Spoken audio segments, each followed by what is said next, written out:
should I do like an introduction to like the thing and be like, we're in Chicago and we're gonna try some Chicago staples. Okay. Okay.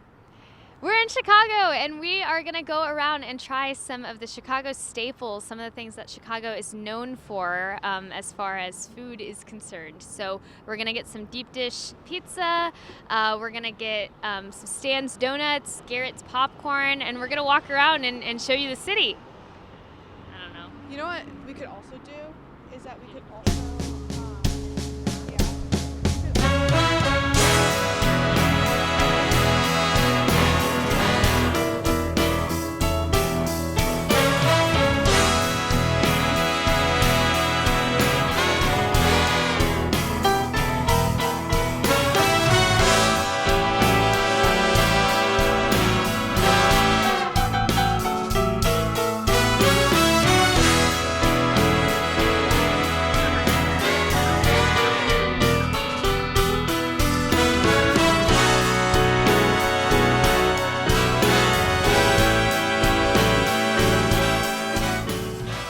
According to the Culture of Chicago Wikipedia page, Chicago lays claim to a large number of regional specialties that reflect the city's ethnic and working class roots. chicken nuggets here in Chicago. You heard it first, Chicago has chicken.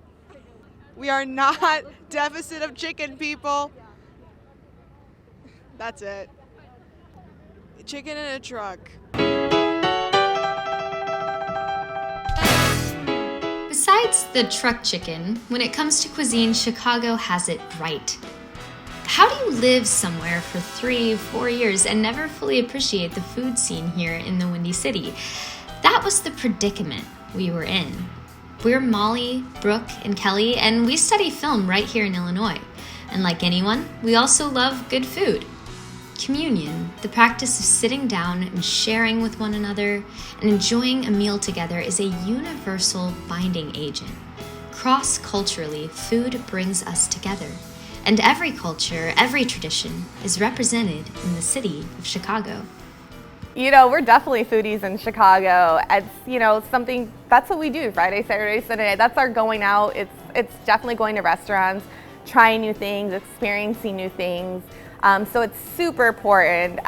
You know, all of the restaurants here, I would say, fill up very, very quickly. But no, food in Chicago is huge. It's a huge deal here. We began our food tour by hitting the thing Chicago is most famous for: Chicago-style pizza.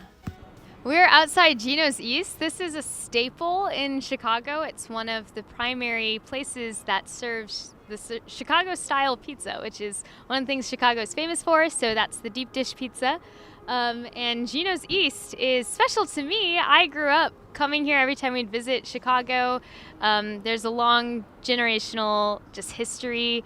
Coming back here is always super fun. So anyways, this is Gino's East, so we're gonna go inside and get some deep dish pizza. We sat down with Crystal Ramirez, the assistant general manager of this Gino's East location. I'm born and raised in Chicago. I grew up on the north side.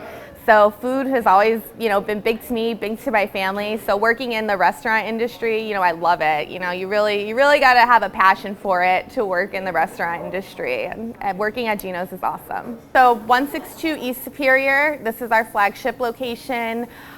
We get obviously a lot of tourists. I would say 90%. We do get some locals. It's a great location. We have 3 stories. We get people in from all over the world. I mean, all over the world, not just the country, all over the world. They really want to come here. We're super famous. We get a lot of celebrities, everything from politicians to past presidents, you know, basketball players, football players. Everyone comes in here because they want to try Gino's.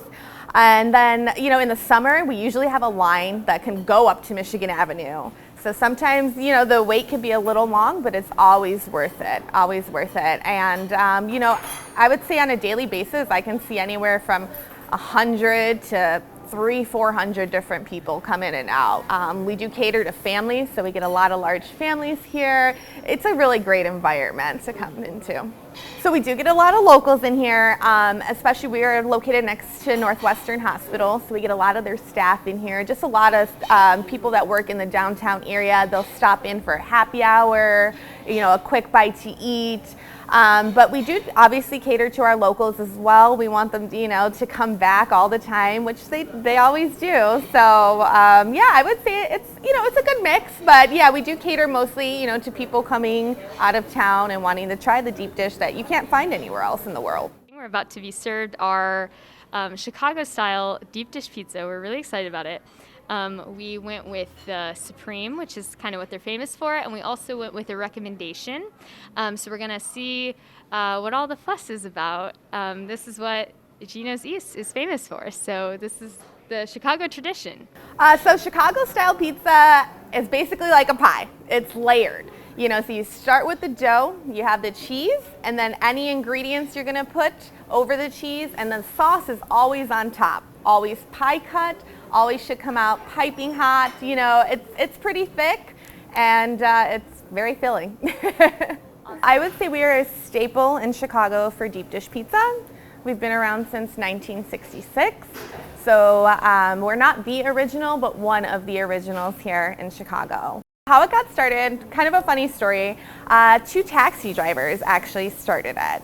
So, they were just driving down Michigan Avenue and they thought, hey, there's a lot of foot traffic. Our original location was on Wells. This is our flagship, however. So it started originally over on Wells with 2 taxi cab drivers, and Alice May Redmond, she actually is the one that perfected our deep dish dough recipe.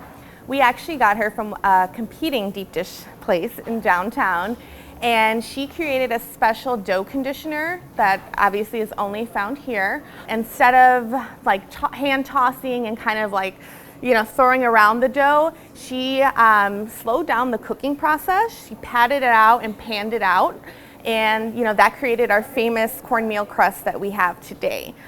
She worked for us for almost 30 years. So she is a big, huge part of our history here. We do make our deep dish dough fresh every day here. It's a process. It does take a little while. Once that's ready to go, we pan it out by hand, and then it does take about 45 to an hour to cook. It is a little longer, than most pizza places, but that is because we want perfection. We want that really nice golden crust, and like I said before, we are the only deep dish pizza place that offers a cornmeal crust. Most people do flour or, like a butter crust or something like that, but we have a really nice yellow golden dough, and that's, a big part of what we're known for is our dough here. I used to come to Gino's East when I was a little girl, and we would visit Chicago. It really is this long-lasting generational tradition. People come here and expect an experience. Along with our deep dish, we have our graffiti on the wall. Everyone loves signing our walls. I get a lot of people that'll come 10, 20 years later looking for their name on the wall. So we try to provide an experience when they do come here. And of course, our delicious deep dish, it's one of a kind. We're the only ones that have a cornmeal crust in the city. Obviously, you have so many competitors out there, but I would say what sets us apart is definitely our crust. But not only that, it is the experience that we give here. Like I said, people want to come in here because they know this is the place to go, that is going to take care of your family and give you the best services possible. And like I said, signing the wall is a big part of that, and just interacting. We love our out-of-town guests. We love finding out where they're from, and we can relate to it because a lot of our staff isn't from Chicago. So we always try to make a connection with guests. So I think we go above and beyond with service here, not only our food. I think the most touching thing for me is when people come in and they tell me, about their experience with their family, maybe someone that has passed, that this brings them such great memories coming back here. I get a lot of that. I get a lot of people that'll literally stop in right before they're gonna get onto an airplane and stock up on our frozens or our cooked pizzas. But yeah, I would say more so just the family memories that this brings people back to. I think that's the most special thing for me here. I love hearing those type of stories. A lot too, babies will be born next door and then they'll come back 10 years later hey, while my wife was in labor, we got pizza here, and then, bring their kid back to, show them that, Gino's experience. So I think those are the most touching stories for me. After our time at Gino's, we swung by Stan's Donuts right on Michigan Avenue.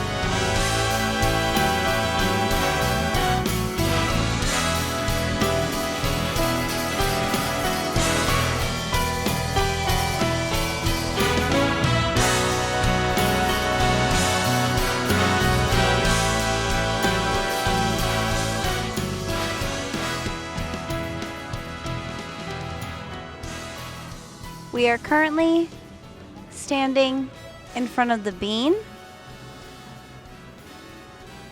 That is all. Although this documentary is about Chicago cuisine, and although the bean sounds like it is food, unfortunately, you can't eat this bean. This bean is big, and I think it's made out of metal. So. Yeah. So sad.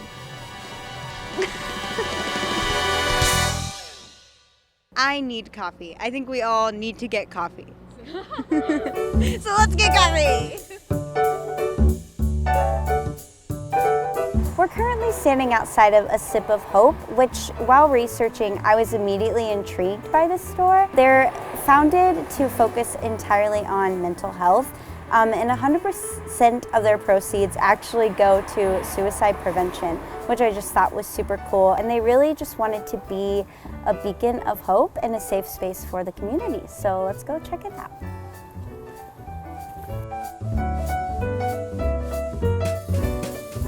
So I ordered the Nectar of the Gods. I think it's like agave, cinnamon, I'm not super sure, but I'm excited to try it because I haven't had coffee yet.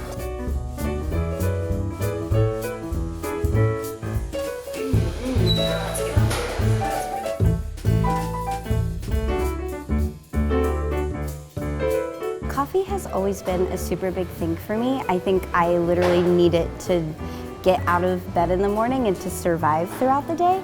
But also I think it symbolizes so much more than caffeine and energy for me. I think it symbolizes intentionality and community, and some of the best conversations that I've had and the best memories that I have and the best relationships that I've been able to develop have been through coffee and have been getting coffee with people. And I think that's just so interesting to me, how our society applies meaning and symbolism to things like coffee, and it's grown to mean so much, I think, to so many of us. Like, even in the language we use, like when we say, do you want to get a cup of coffee, we really mean like, do you want to sit down and have an intentional conversation with me, which I just think is so cool. And I think it brings so many people together, and also it's just used to show so much love and hope. I think especially when it comes to something like A Sip of Hope, their whole initiative is just to provide a space for the community to come and have a cup of coffee and relax. I just love the symbolism of having a cup of coffee with someone and just taking a second to connect with that person and like stop and take a deep breath. So yeah, I'm excited to see all the different options in Chicago and what coffee means to everybody here. So it'll be fun.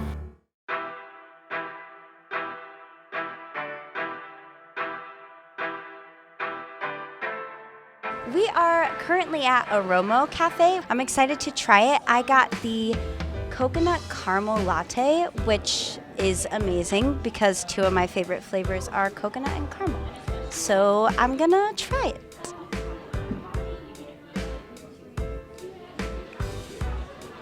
Whoa, that's so good. That's literally so good. How's yours, Kelly? Good.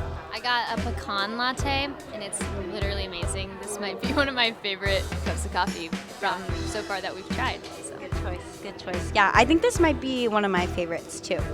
It's pretty good. It's also so cute. I am the owner of the cafe. We started this cafe about 6 years ago with my son, and I'm here as a janitor, as a repairman, as a sandwich maker, as a coffee maker, as a host, as a financial advisor, as a HR person. I'm just trying to be jack of all trades. My son Cenk was at school, going to college to be a pharmacist. I'm actually a pharmacist myself, and worked in medical field for many years. But then, my company was bought out, and I've become an entrepreneur. In any event, he told me that maybe pharmacy wasn't for him. Chemistry was too hard, and he was working at Starbucks for a while at the moment. And one thing that was really interesting was that he woke up at 4 o'clock and showed up to work at 5 o'clock and that was out of character for him. You know, there's no way he was on time to anything else, but he was on time to that job. So that really showed me or told me that he really had a thing for you know, the hospitality or cafe or restaurant business. Eventually he said, "Dad, I don't want to waste your money." And by then he already wasted maybe $30,000-$40,000. He said, "Why don't you invest in a business for me?" I asked him what kind of business. He pulled out a very detailed, very extravagant, you know, menu of a restaurant, literally around ginger. But I told him, "Look, we're not experienced in restaurant. That might be a difficult thing for us to undertake." And so I convinced him to, you know, maybe try a cafe idea. In order to learn a bit more about the origin of this super cool cafe, we asked Ed to explain how they got their name.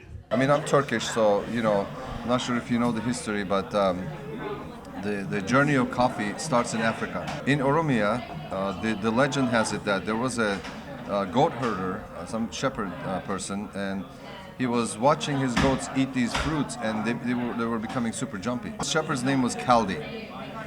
Kaldi realized that there's something in this fruit or in this plant that, you know, gives that kind of a hyped up energy. He tried the fruit himself, and then he shared it with his tribe and everything, and Oromian people became super prosperous as a result because they were unbeatable warriors.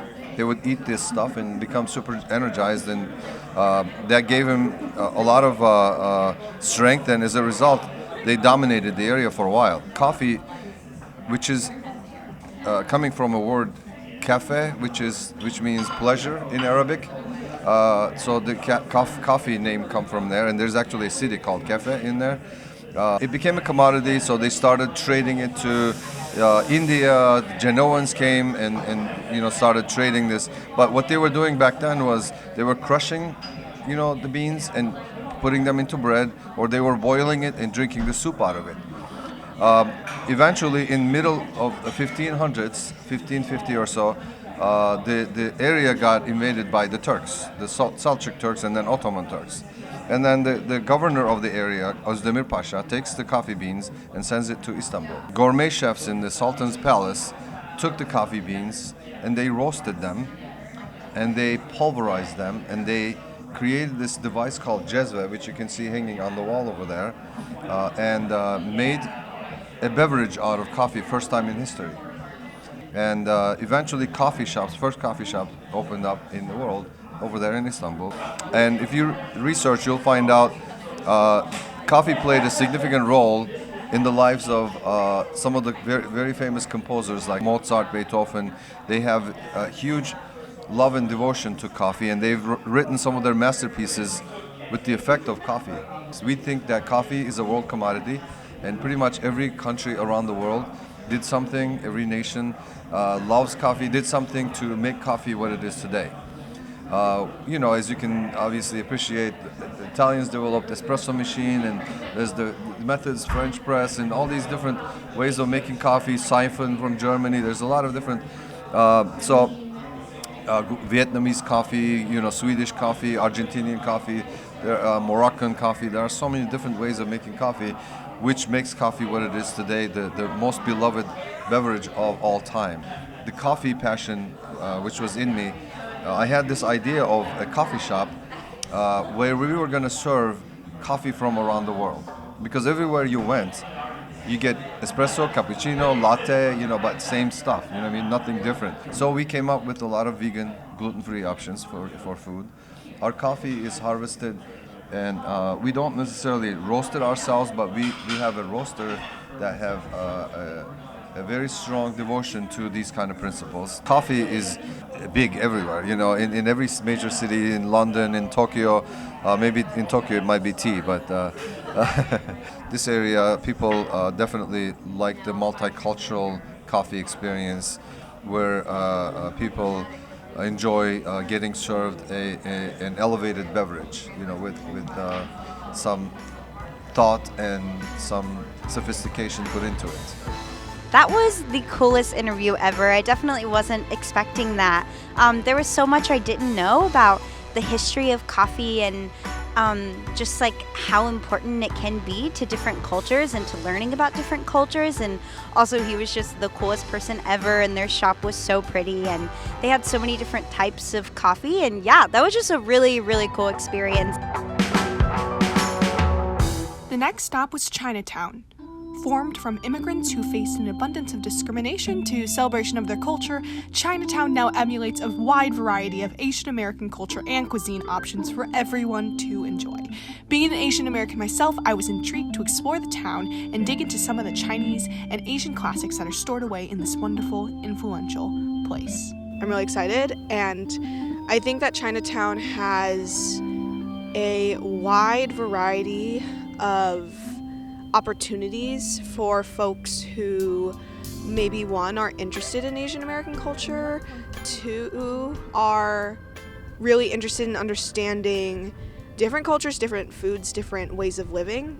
It's just kind of like a different experience. There's a lot of celebration and love and excitement for culture and understanding, and it's spread to not just China and Chinese culture, but for me, I've seen Korean restaurants pop up. I've seen so many different places that kind of showcase different Asian American cuisines in general. So it's just become almost like a melting pot of Asian culture, with Chinese being kind of that front runner, which is really cool. But I think that there is a celebration, but there's also like this bittersweetness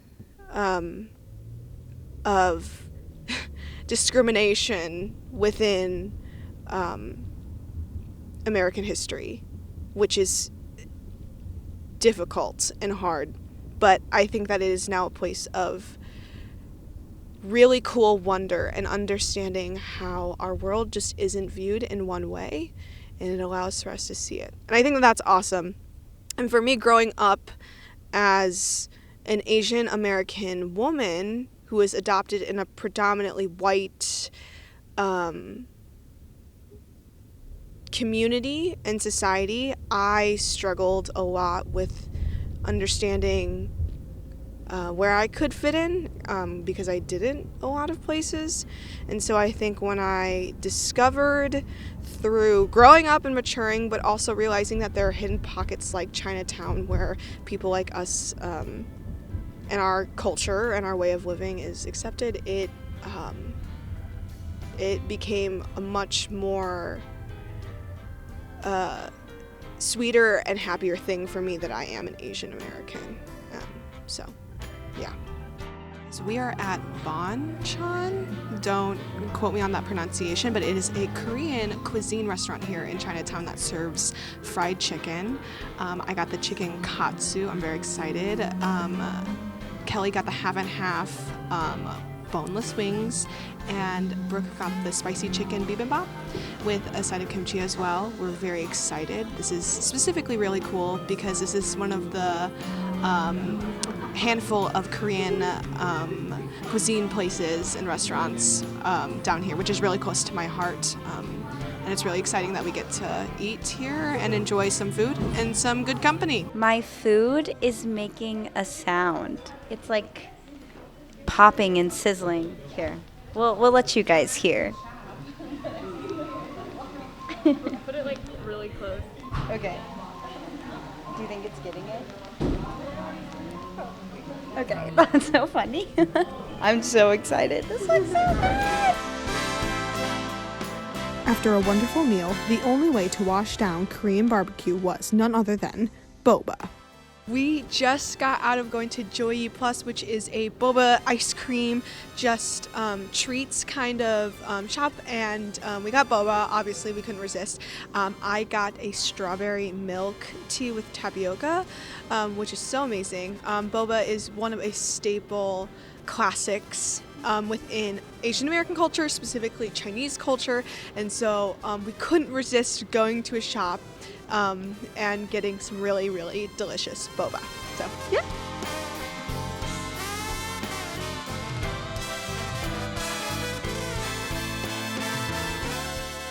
We we're here at a dessert place in Chinatown, which is literally like two of my favorite things, Asian culture and dessert. So that's really amazing. And I also love mangoes. So we're excited to see some of their wonderful desserts. They have everything from like smoothies to like actual cakes. And if you haven't guessed by the title of the name, it is pretty high in mangoes.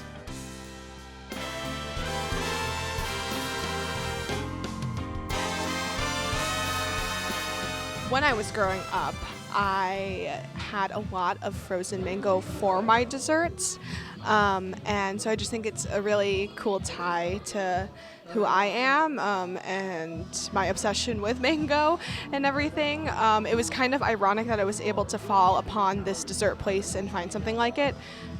So I just think it's really cool. And so we got this strawberry mango dessert with lychee jelly in it that is just so ridiculous, and the taste of mango just makes me think of my childhood growing up, and it's just really cool to kind of see that Asian tie to mango. It's really cool and also really refreshing to see. So I don't know, this is kind of a sweet moment for me. We ended our adventure around the Windy City at perhaps the most magical Chicago tradition, the Kris Kringle Market. We're in. We made it in. It's literally magic. Okay, let's walk around. The market here in Chicago was inspired by the 16th century Kris Kringle Market in Germany. This beloved tradition expanded to cities all over the world. The market first came to Chicago in 1996, so this year is the 25th anniversary. So I got potato pancakes, so did Molly. They're ridiculously good. They're like almost like just like a cohesive hash brown. So the applesauce potato combination, which was the recommendation that you should eat these potato pancakes with applesauce. Little bit of an interesting combination for me. I wasn't expecting it. It's pretty good though. I don't hate it. Don't know if next time I would order it exactly this way, but they're pretty good. There's so many people and the line was like so chaotic, and there's like a lot of different options, and so I got super stressed and couldn't decide which one I wanted, and just like picked the first one I saw. So this is jalapeno. Oh my gosh! Yeah, it might be super spicy. I don't even know if I like jalapeno. A German classic. So You like jalapeno? it's not my favorite, but it's okay. How many people do you think are on a first date right now? Probably a good chunk. Yeah. I feel like you can kind of tell. Yeah. I think I see a couple. A couple kind of nervous, hand holding, people walking around. Yeah. So tell me, what's your favorite part about the Kris Kringle Market? Yeah, me too. Yeah, me too. I like that part too. Yeah, what are you wearing? Yeah. Tell us a bit about Tell us about your outfit. So, whether it's celebrating the holidays with this big annual tradition or just opening our eyes to the hidden places rich with life and culture, we know that there is much to appreciate about the city of Chicago.